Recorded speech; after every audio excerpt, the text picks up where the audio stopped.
क्या आप जानते हैं एनएस के पास होने वाला एक छोटा सा छेद जिंदगी भर की परेशानी का कारण बन सकता है। जी हाँ, इसे कहते हैं एनल फिस्चुला यानी कि भगंदर। नमस्कार, मैं डॉक्टर रश्मि। स्वागत है आप सभी का मेरे चैनल डॉक्टर रश्मि's हेल्थ केयर पर। आज के इस वीडियो में हम बात करने वाले हैं फिस्चुला इन एनो यानी कि भगंदर के बारे में। एक ऐसी समस्या जो शुरुआत के समय में काफी मामूली लगती है, लेकिन धीरे धीरे करके यह आपकी रोजमर्रा की जिंदगी को काफी ज्यादा प्रभावित कर सकती है, परेशान कर सकती है। आज की वीडियो में हम जानेंगे इस भगंदर के होने के कारण, लक्षण, इससे बचाव के कुछ घरेलू उपाय और सबसे इम्पोर्टेंट असरदार होम्योपैथिक ट्रीटमेंट जो इस समस्या को खत्म करता है बिना किसी नुकसान के, बिना किसी साइड इफेक्ट्स के। तो पूरी जानकारी के लिए वीडियो को अंत तक जरूर देखें, लाइक करें, शेयर करें। चैनल पर यदि नए आए हैं, चैनल को सब्सक्राइब करें, बेल आइकॉन को जरूर प्रेस करें।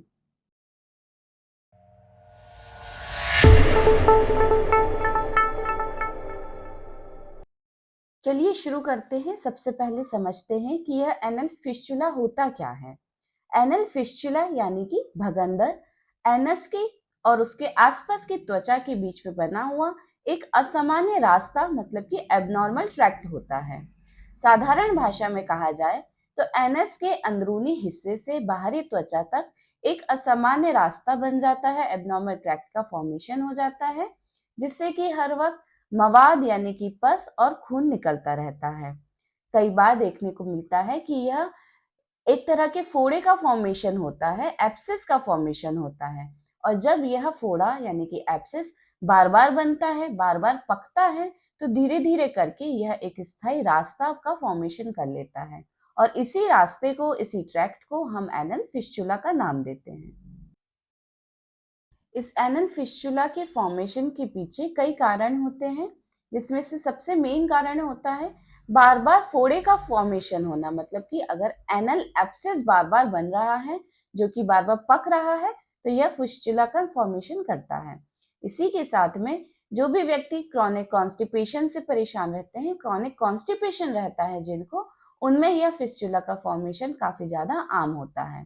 इसके साथ में कई ऐसी बीमारियां होती हैं जिसके साथ ही में यह फिस्चुला बनने लग जाता है, जैसे कि क्रोहन्स डिजीज है, टीबी का इन्फेक्शन होता है। ऐसे लोग जो कि बार बार पाइल्स या फिर फिशर से परेशान हो, जिनको यह पाइल्स और फिशर की समस्या होती है, तो इनमें यह फिस्चुला काफी ज्यादा देखने में मिलता है। लो इम्यूनिटी होना, साथ ही में डाइजेस्टिव सिस्टम रिलेटेड डिसऑर्डर्स होना, यह भी फिस्चुला के पीछे का एक बहुत बड़ा कारण होता है। दोस्तों, इस एनल फिस्चुला यानी कि भगंदर को पहचानना कोई मुश्किल नहीं होता है। इसके कुछ सामान्य लक्षण होते हैं, कुछ कॉमन सिम्टम्स होते हैं, जैसे कि एनस यानी कि गुदा के पास में आपको छोटा सा छेद महसूस होगा या फिर गांठ जैसी महसूस होती है। उसमें से पस यानी कि मवाद निकलता है और कभी कभी खून भी निकलता है। स्टूल पास करते समय यानी कि मल त्याग करते समय काफी ज्यादा दर्द होता है और उस जगह पे बहुत ज्यादा जलन व खुजली भी होने लग जाती है। देखने में मिलता है कि जो आपके अंडरगारमेंट्स है, मतलब कि अंडरवेयर है, उस वह बार बार गंदे होते हैं, मतलब उसमें पस या फिर ब्लड लगने लग जाता है। तो यह काफी सामान्य लक्षण होता है जिससे कि आप पहचान सकते हैं कि यह फिस्चुला का फॉर्मेशन हो गया है। इसी के साथ में कई बार किन्हीं किन्हीं लोगों को बार बार बुखार आता है, उसी के साथ में शरीर धीरे धीरे करके बहुत ज्यादा कमजोर पड़ने लग जाता है। तो इन लक्षणों को सही समय रहते इसको इम्पोर्टेंस देना, इसको पहचानना काफी ज्यादा जरूरी होता है, क्योंकि अगर इन लक्षणों को नजरअंदाज किया जाए तो धीरे धीरे करके समस्या बढ़ती जाती है, क्रॉनिक होती जाती है और काफी ज्यादा परेशान करती है। इसलिए सही समय पर इसको पहचाने और सही समय पर इसका इलाज करें, यह बेहद जरूरी होता है। अगर सही समय रहते इस एनल फिस्चुला यानी भगंदर पर ध्यान ना दिया जाए तो कई तरह की जटिलताएं, कई तरह के कॉम्प्लिकेशंस क्रिएट हो सकते हैं, जैसे कि बार बार फोड़े का फॉर्मेशन होना, एब्सेस बार बार बनना। साथ ही में यह तकलीफ लंबे समय तक तो बनी ही रहती है, लेकिन इसी के साथ में यह जो फिस्चुला होता है, कई बार देखने में मिलता है कि मल्टीपल ट्रैक का फॉर्मेशन भी कर लेता है। मतलब कि जो एक ट्रैक का अभी फॉर्मेशन हुआ है, अगर सही समय पर ध्यान ना दें तो यह मल्टीपल ट्रैक भी बन सकते हैं। और अगर यह कंडीशन क्रॉनिक होती जाती है तो कभी कभी यह कैंसर का कारण भी बन सकती है। इसलिए इन लक्षणों को बिल्कुल नजरअंदाज नहीं करना है। और इसके लिए कंफर्मेशन के लिए, मतलब कि कंफर्म करने के लिए कि यह भगंदर है क्या, कुछ इन्वेस्टिगेशन हमें करवा लेने चाहिए। जैसे कि एक तो यह होता है कि फिजिकली डायरेक्टली एग्जामिन करके पता चल जाता है कि यह भगंदर है कि नहीं है। इसके अलावा कई बार फिस्चुलोग्राम कराया जाता है, उसी के साथ में एमआरआई या फिर एंडो एनल अल्ट्रासाउंड भी होता है। इन इन्वेस्टिगेशंस के थ्रू हम यह पता लगा सकते हैं कि यह ट्रैक्ट फिस्चुला ट्रैक्ट है या नहीं है, और अगर यह फिस्चुला है तो इसकी गहराई कितनी है। इन इन्वेस्टिगेशन से हम इन चीजों का पता लगा सकते हैं। एक बार जब डायग्नोसिस कंफर्म हो जाता है और इसकी जो सिवियरिटी है वो हमें पता लग जाती है, तो लाइन ऑफ ट्रीटमेंट काफी ज्यादा आसान हो जाता है। होम्योपैथी इस एनल फिस्चुला यानी कि भगंदर को जड़ से खत्म करने की क्षमता रखता है। होम्योपैथिक मेडिसिन शरीर के अंदर जाकर वर्क करती है। यह बार बार बनने वाले फोड़े और एब्सेस को रोकती है। इसी के साथ में जो फिस्चुला का ट्रैक बन गया है, धीरे धीरे करके उनको हील करने में काफी ज्यादा कारगर होती है।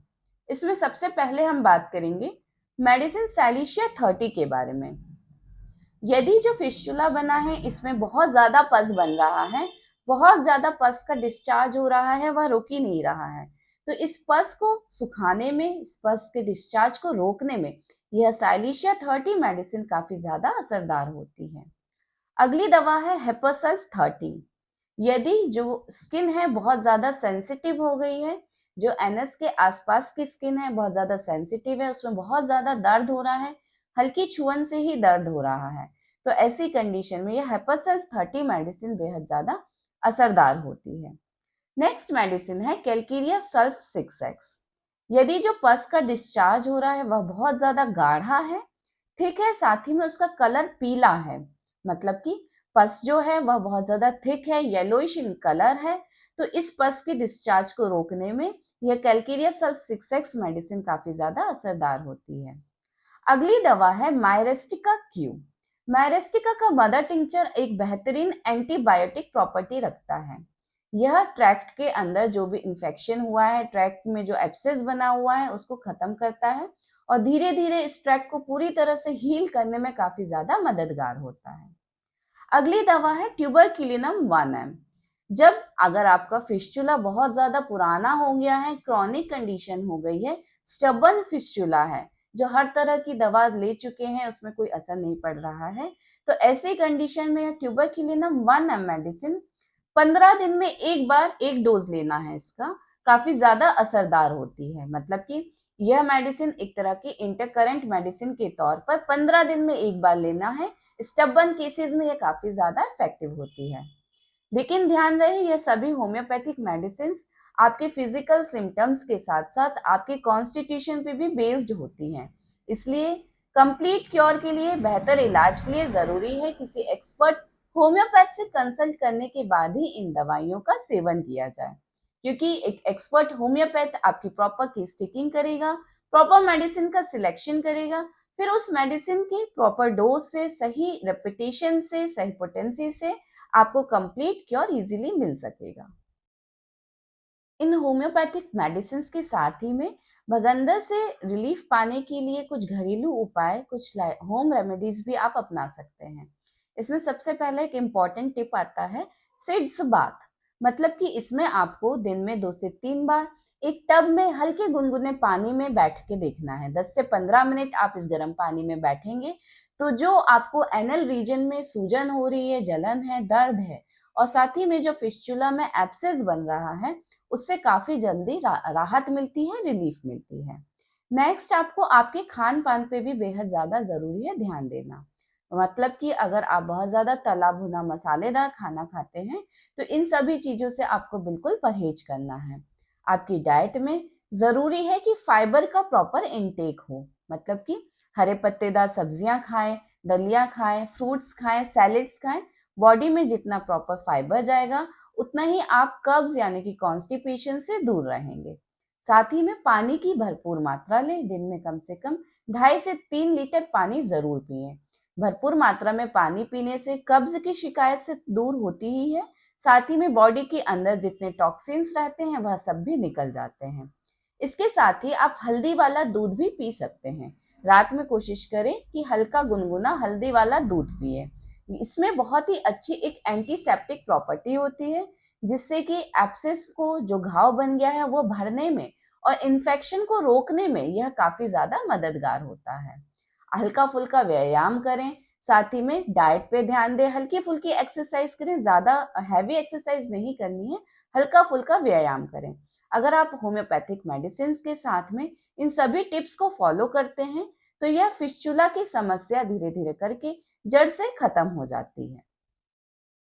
तो दोस्तों, फिस्चुला यानी कि भगंदर को नजरअंदाज करना खतरनाक साबित हो सकता है, लेकिन सही समय पर होम्योपैथिक इलाज से आप इसे जड़ से खत्म कर सकते हैं। फिस्चुला कोई छुपी हुई बीमारी नहीं, बल्कि शरीर के अंदर की चेतावनी होती है। सही समय पर आप होम्योपैथिक इलाज से इस दर्द को जिंदगी भर के लिए खत्म कर सकते हैं। आशा करती हूँ आज की यह जानकारी आपको उपयोगी लगी होगी। तो वीडियो को लाइक करें, शेयर करें। चैनल पर यदि नए आए हैं, चैनल को सब्सक्राइब करें। बेल आइकॉन को जरूर प्रेस करें ताकि हर नए वीडियो का नोटिफिकेशन आपको मिल सके। मिलते हैं फिर नए वीडियो में ऐसी ही नई जानकारी के साथ। तब तक स्वस्थ रहें, मुस्कुराते रहें। धन्यवाद।